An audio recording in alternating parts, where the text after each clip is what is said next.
sleepwalking nun? I don't know. What do you call a sleepwalking nun, Iva? A Roman Catholic! Wow. You know what? She did tell it much better than me. I have one more joke. Mother Superior had to crack down on the sisters wearing perfume in the convent. She said that she would not tolerate such nonsense.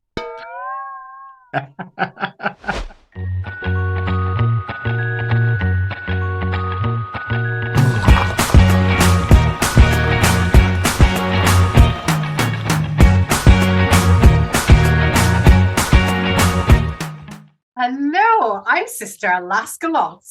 And I'm Sister Babeushka. And this is Utter Nunsense. The show where we pour a cup of boiling hot tea. And we utter whatever nonsense pops into our heads. And this is basically a laid-back chat amongst very good friends here. And we release a brand new episode once a month, every month at the start of the month. If you prefer to listen to us on the go, we are available as a podcast from all good podcasting sites. Huzzah! And what sort of delightful nonsense do we have in store today? You enjoyed it last time, so here are more most asked none questions. Yes, we have been scouring the internet. We have found what people most want to know about nuns, and we are here to answer those questions. Last time we learned all about flying nuns and nun farts. Who knows what's in store for today? I can't wait. I've still not managed to track down and taste any nun farts. No, disappointed. I feel like we should start a campaign. The government are clearly trying to find what the people of Britain want the most, and the answer is nun farts. I thought the British public just wanted more xenophobia and Tory corruption. That's what the right-wing press tells me anyway, including the BBC. But that's not what we're here to discuss today, Alaska, is it? We're not here to pile on to the BBC and their corrupt ways or hold our government to account. No! We're here to give the people what they want. Distractions from these things. These people want questions about nuns, and they want them answered now. Would you like to pick the first question then and find out what people are asking about nuns? What do nuns sleep in? I think the answer is generally a bed. Not that I tend to sleep in it much. No, in a coffin, Wednesday Addams style. And we sleep like this on our back. You know what? I need to have more sleepovers at your house. Got this big, boring old bed. What the fuck am I doing wrong? What do you sleep in as a nun? My dirty habits. That is a dirty habit you need to break. I mean, as you know, nuns never ever remove their habits. We're actually sewn into these things. We're in here for life. That's the level of commitment. But it does mean it gets a little bit whiffy. That's why we need to use the nonsense. What a pungent answer. Why? Is that not what you do, Sister Babeushka?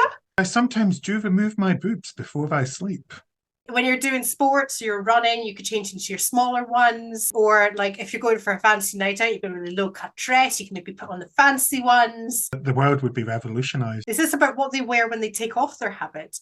Little did you know, nuns actually sleep naked, completely naked. Or maybe they have a nice little silk negligee, I don't know. Well, it depends if there's company coming round, if the negligee goes on or not. Shall we find out what they actually sleep in? I'm going to Google it. The answer is clothes or underwear as appropriate. So that silk negligee I hear is a vow of poverty. If I've bought a silk negligee, I have to wear it all the time. Wonder what they wear to the beach. Could you imagine the tide pulling on your veil as you're trying to swim? Wee man bikini. Silk negligee all the way, nuns. Can attest, it's very comfortable. Well, you're hunched up in that coffin. Well, ribbon coffins are silk lined. They've got that lovely silk pillow on the inside. Very comfortable. This doesn't sound like much of a vow of poverty, does it now? This sounds like a vow of indulgence. Have you seen the inside of Catholic churches? There ain't no poverty in there. Now that we've established how Alaska sleeps and how I need to join more sleepovers over there, shall we move on to another question? What shall we do? With a drunken sailor. What shall we do with the drunken sister? Get the holy water. What is the collective noun for a group of nuns? A mess.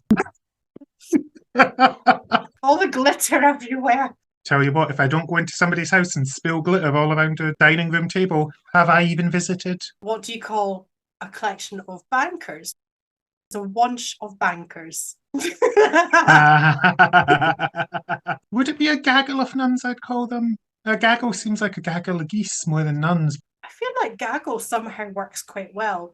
It's something about the way that they bunch together, walk around and cackle. Well, that is true of us, isn't it? Oh, I know what I would call a group of nuns. I would call them a pride of nuns. Oh, you. Is that not just the most perfect term ever? That is a pretty good answer, actually, yes. I think pride of nuns sounds pretty nice.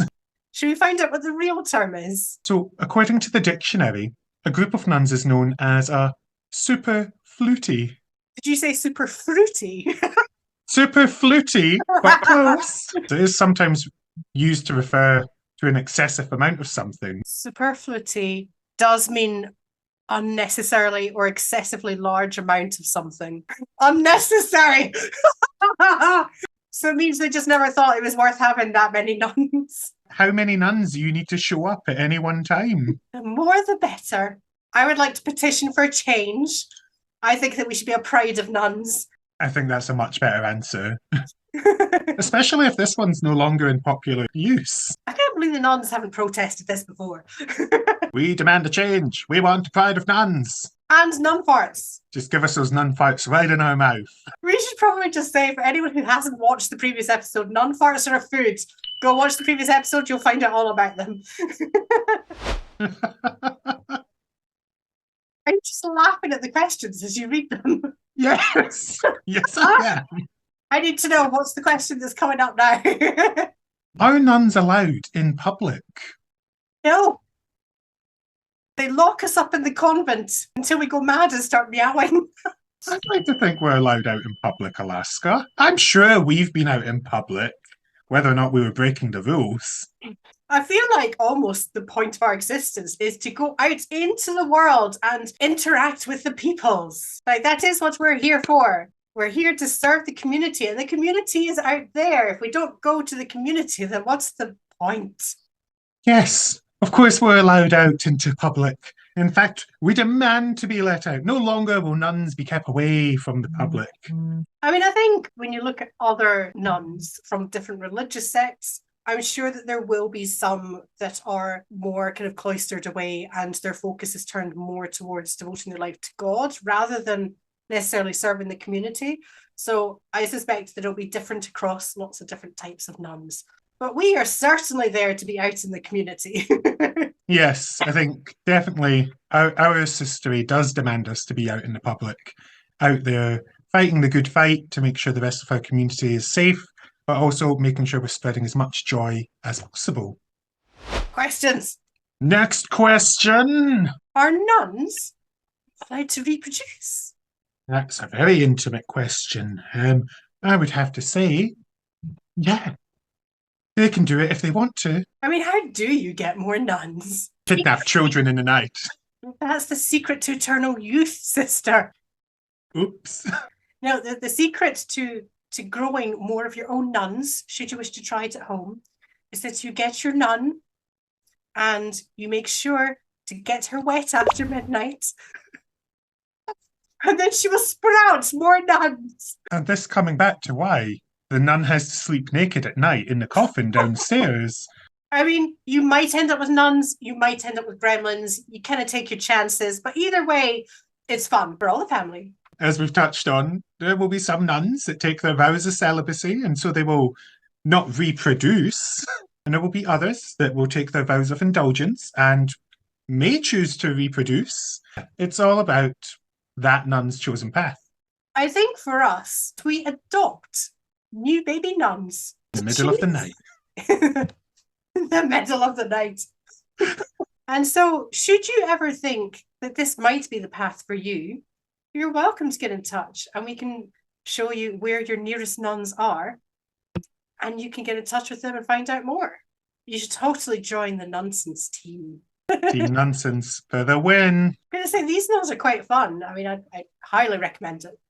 I mean, Sister Joan may be a little bit shady, but she's still fun to be with.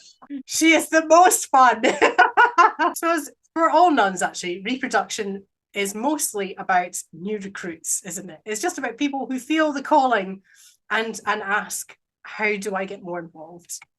And that works for pretty much all nuns. The other one that made me giggle, why are the nuns floating in Death Becomes Her? I don't remember that scene. What? Oh, there's a scene in Death Becomes Her where there are these three nuns that just float down a corridor.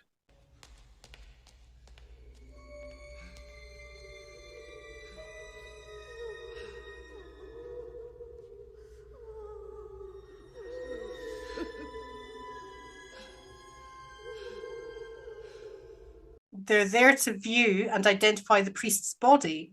This became one of the deleted scenes that were never released. This explains why the nuns were in the morgue crying as they were gliding away. Veils covering the feet, they're just floating, crying in their little trio. That sounds positively terrifying. I wonder how they did that. Do you think they had like hoverboards underneath?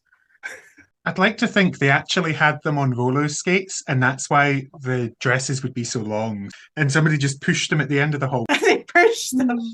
There you go, nuns. Sorry, your guy's dead. Shove.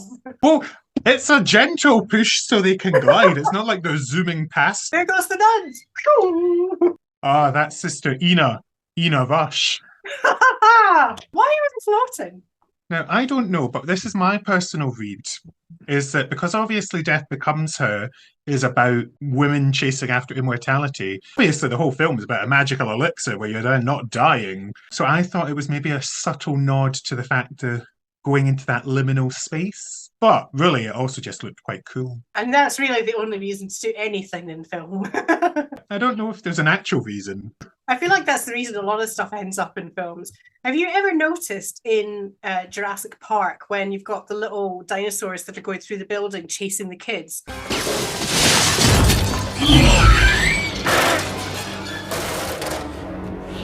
And at one point, there's a computer screen that's like projecting text onto the faces of them.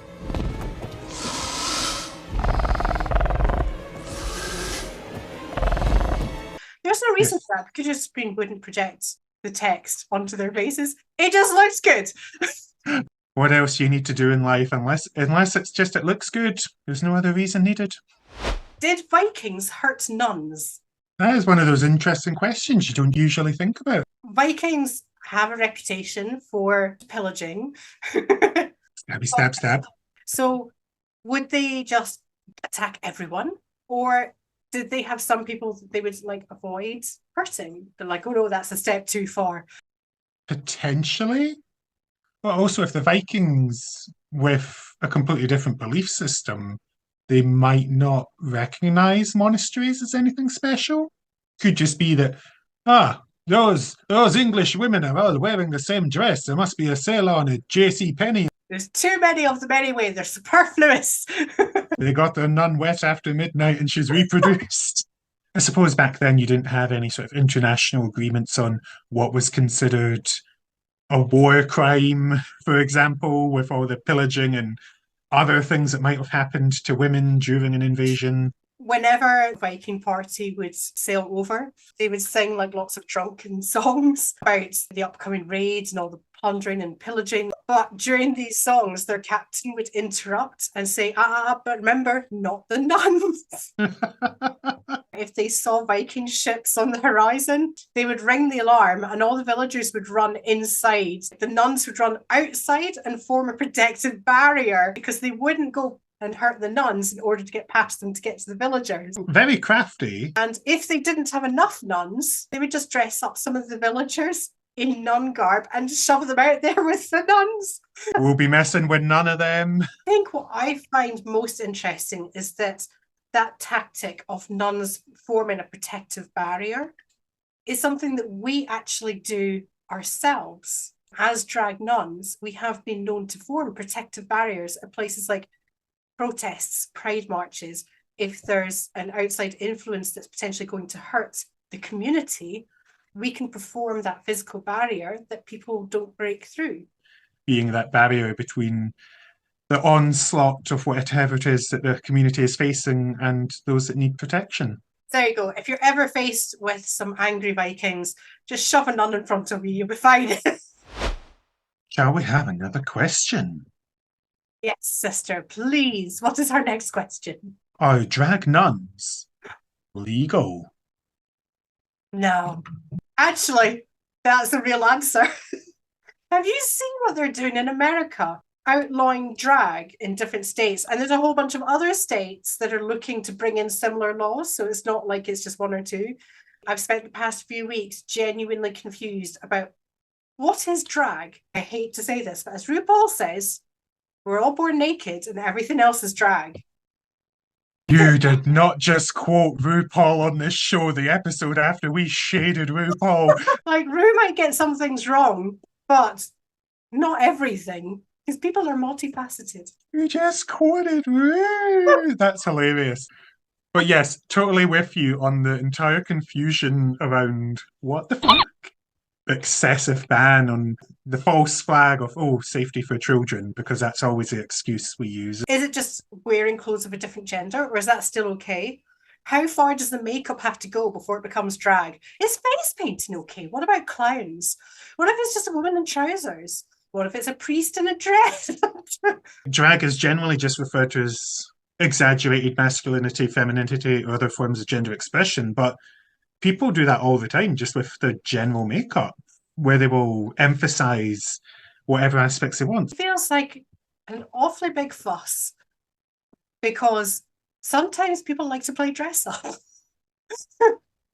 And I feel like kids are okay with that concept. They understand just playing dress up because it's fun. Just absolutely boggles the mind. Obviously, things are age appropriate. It doesn't mean that you should ban them. Like, should children watch horror movies?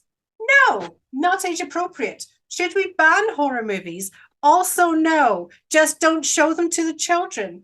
Those actors can still do things that children can see in different films, but the films that are rated 18, just don't show them to the kiddies. Such lazy parenting. Let's just ban everything that's dangerous to the kids. It's probably just someone who's dressed as Tinkerbell reading a story. Do you know what I mean? At the end of the day, it's just clothes, it's just makeup. And look how fabulous we are. Wow. Just have to ask this question because I want to know the answer. What are nun shoes? What are nun shoes? Why is this a thing? Is there something special going on with nun shoes? Is it going to be like nun fights where we find out there's another baked good that we've been missing out on in life? Or like secretly underneath their habits, they have these gigantic glitter platform boots. I mean, I've just clicked on Etsy for nun shoes, and I will tell you now, I've yet to see a single pair of shoes. Well, I do see some very sexy nuns, though. I mean, I feel, in answer to the question, these are my nun shoes. Absolutely stunning. Unlike Sister Babeushka, I actually go for a very traditional nun shoe. Very sensible, black, flats, with glitter. Amazing. I need to be able to do a pride march without getting sore feet, but I still need the bling. Meanwhile, Babeushka is all there for the bling and will regret it in the morning. I feel we need to Google this one. What are nun shoes? Oh, you can buy nun shoes on Etsy. I would think plain black flats or whatever the sort of very modest garb would be depending on the sect of nuns. Something probably very opposite to what we'd wear with our glitter or our gold sheen. Bare feet, clearly. So that they can live out their true hippie wild child fantasies and frolic through the fields. Only at the free-range nun farm. Well, that's where they reproduce. Sprinkle them in water, grow your own nuns. Where the hell's the next question? Where the hell's the next question? Hit me with the question. What do nuns mean in your dreams? What does it mean when you dream of these beautiful faces? Probably that you're having a nightmare. Meow! So you've got these like dream interpretation things, don't you, where different symbols are supposed to have different meanings. But I feel that it really depends on what you associate each of those things with. So like if you have good connotations for nuns, then that's a very different dream from if you have a fear or phobia of nuns. Yeah, that would be true, actually, wouldn't it? Have you ever dreamt about nuns? No, I've never dreamt about nuns, though. Have you? Yes! What did it mean to you, Alaska? I have dreamt about nuns. I don't remember the details of the dream, but I do remember that it was drag nuns. And I suspect that it was us going out to an event, getting ready, doing our usual thing. And I associate that with good times. So it has positive associations. Like I said at the beginning, snatch them in the night with the dreams. That's how they first get the calling to become drag nuns. Barbara, Barbara, don't you want to look fabulous? What's it supposed to mean? I suppose we should take a look at what the experts tell us they mean. The dream of a nun represents a change that comes from a different angle. At times, this dream indicates the need to seek divine protection, advice, and togetherness. However, it depends on the current situation. In general, the dreamer is in a stage of sadness or dissatisfaction. So the nuns come to bring joy. In which case, my dream is actually spot on. Well, I'm just thinking, what if somebody's having a naughty nun dream? I mean, that's another type of joy they're bringing. Not sure if that's the calling you expect from the divine. It just, sways which sect of nuns you potentially want to join. If you are more of the indulgent variety, then here we are. I'm glad we've pieced together this vital mystery of the dream world. Such dreamy nuns. Well, we are quite dreamy, aren't we? Which of the last deadly sins did you commit? I'm gonna have to quickly search which ones are the sins again. I feel like this is less about sins and more about indulgent sins. What did I last indulge in? There should be no shame and no guilt. If something makes you happy, as long as you're not hurting anyone else, go forth and enjoy. I mean, can I say pride because I'm so proud in how I look tonight? Or do I answer gluttony because I had a whole pizza to myself this afternoon? All of the above. I've indulged this last 24 hours at least 3 sins. I have not indulged enough, clearly. The last deadly sin that I committed was sloth. This morning, I was going to have a lovely lie-in, and then I got up, I went through to the living room, I lay down on the sofa, and I went back to sleep. And that was me until about lunchtime. Lunchtime? I need food. I'm just going to have a 30-minute nap on the sofa. Thank you very much. So that is my indulgence. That pizza was sounding very tempting. I might go for that next. Well, that's quite a wholesome indulgence compared to what I get up to.